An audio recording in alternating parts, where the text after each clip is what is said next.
So welcome everyone to episode 5 of Downtime at DT. I'm joined with 2014 Best Person in the Sydney Office Award winner, Chris Jerochim. Chris Jerochim, thank you very much for being along today. Thank you for having me.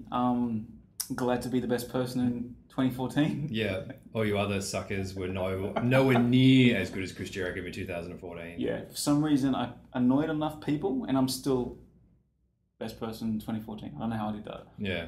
We're all, we think there was a little sort of, how they won the 2018 FIFA World Cup thing in Qatar type bribery situations going on. The bribery was I would not be here for that final week of the year. Yeah. And somehow I received an award for that. So, yeah.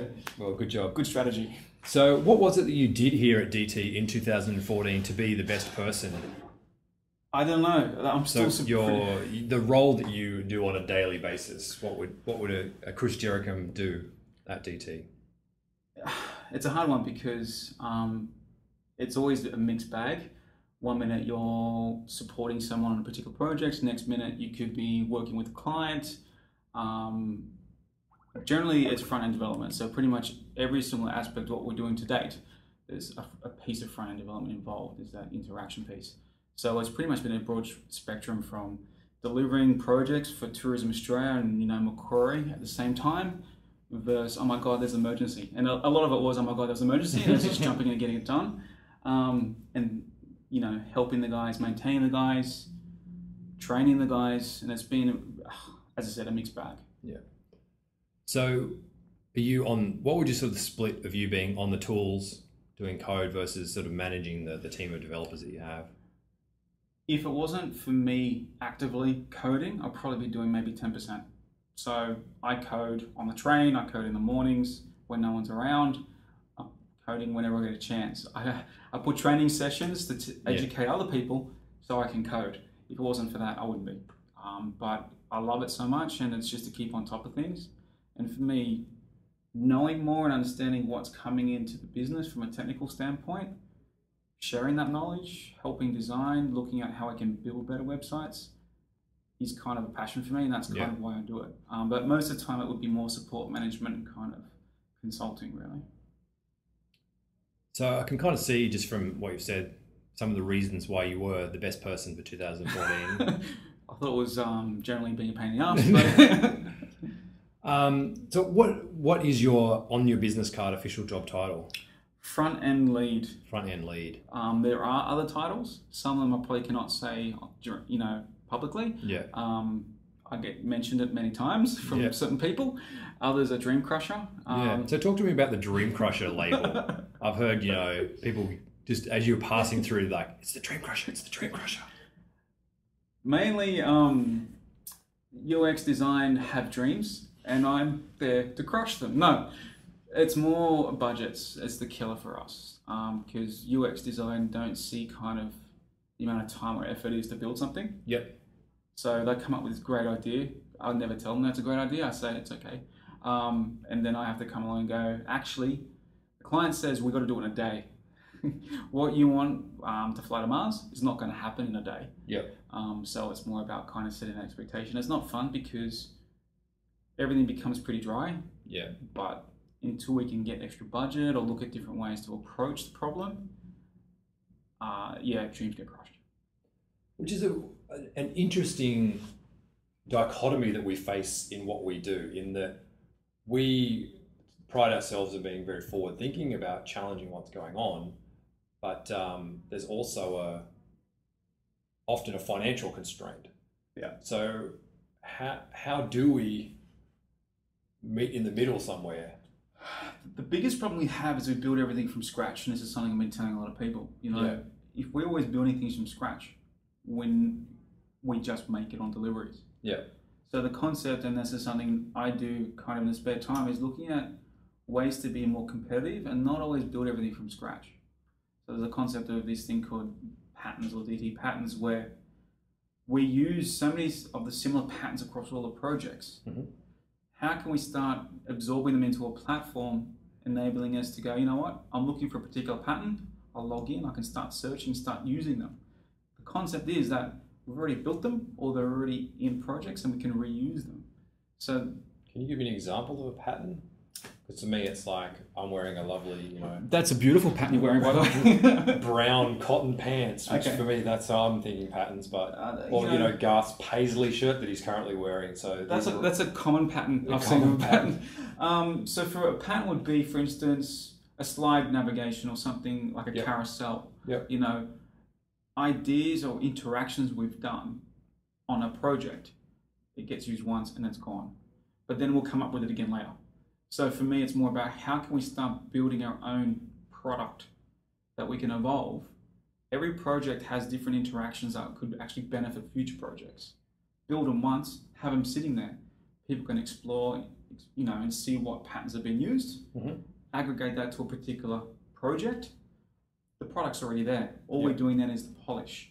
So the idea is to be more competitive, but allow us to actually start doing a lot nicer polish and kind of bring things to life and not always do the basics that we seem to do all the time.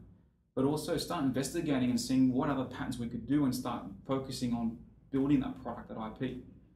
So that's kind of something that's passionate for me. That's more about ways we can really become more competitive and actually start enjoying and me saying no a lot less. And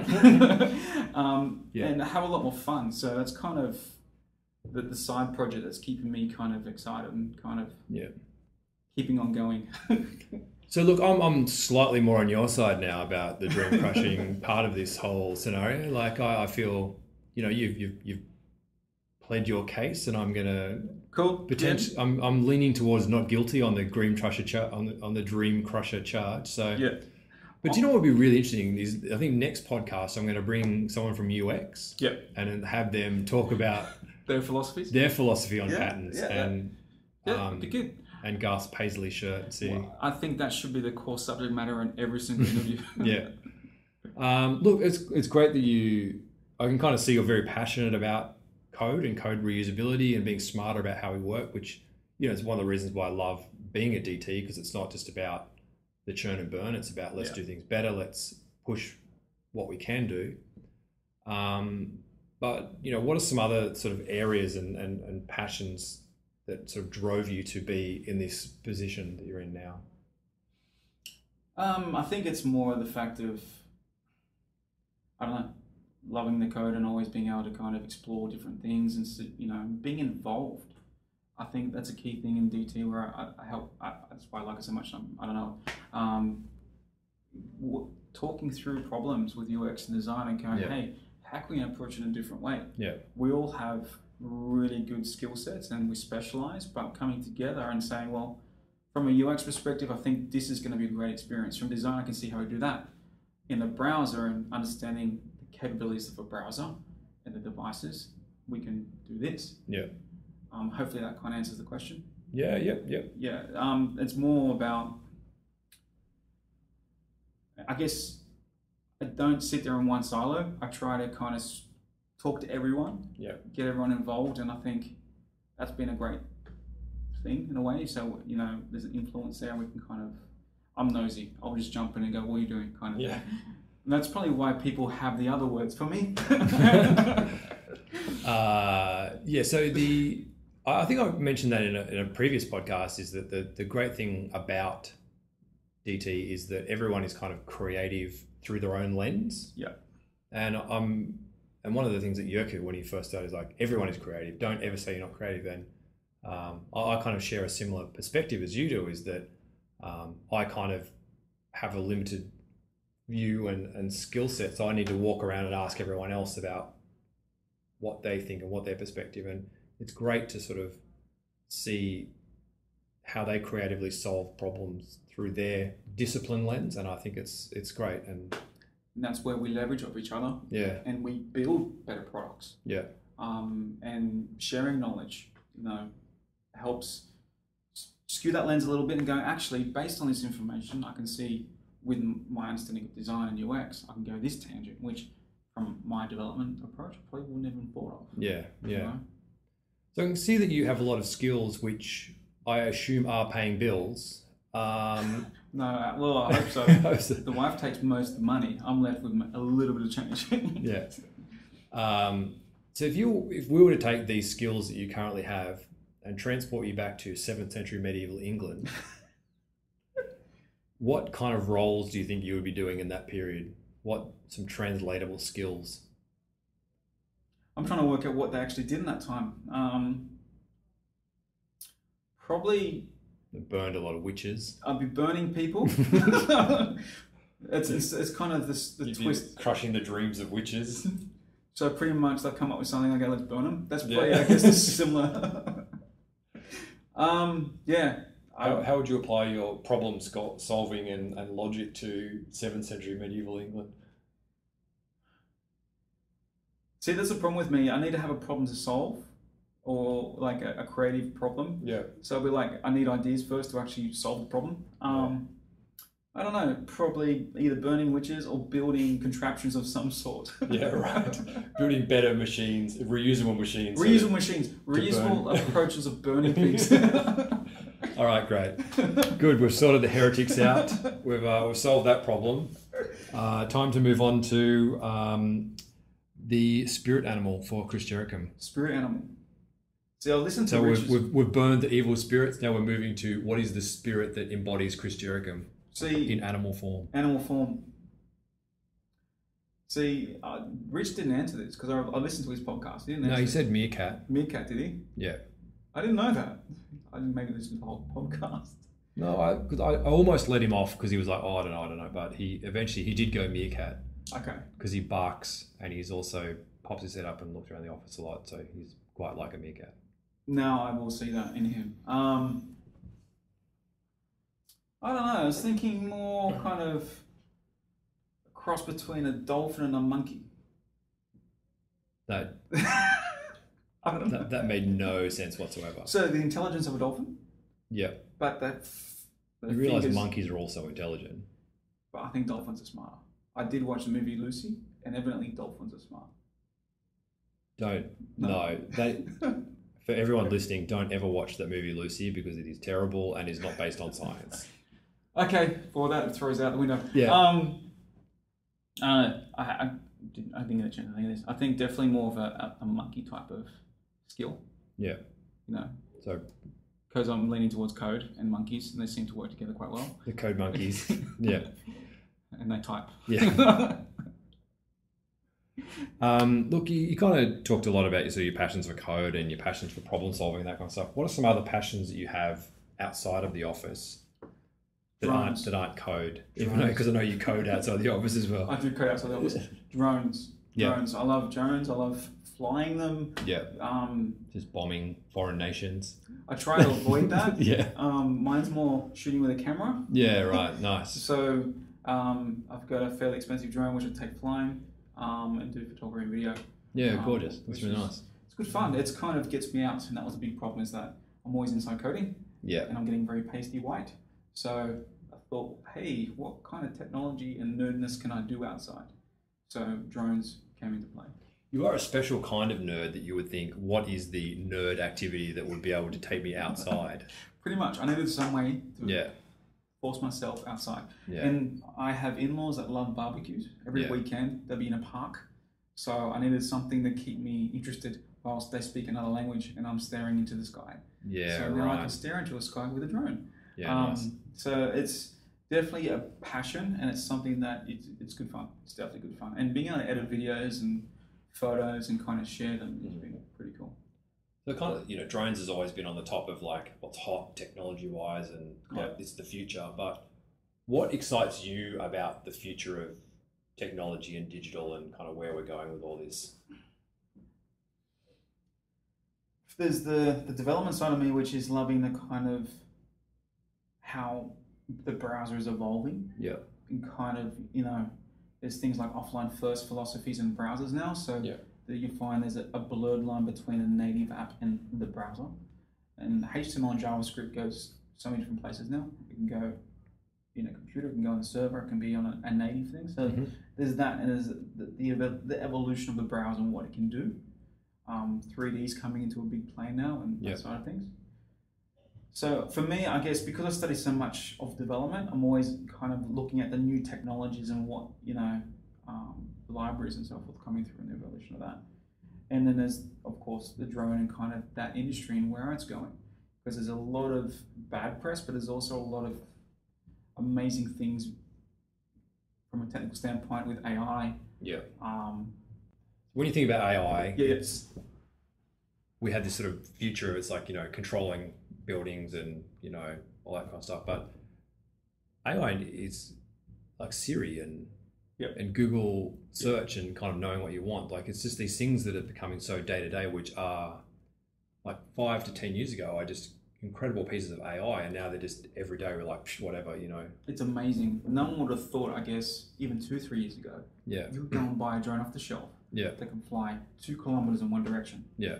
Or go, 150 meters in the air. Yeah. And do film. I would never have thought in my lifetime I'd be sitting there flying one of these things, And then you look at TED Talks and how they talk about this idea where you can throw a ball and the drones will calculate where the ball's coming from and throw it back to you, or build things.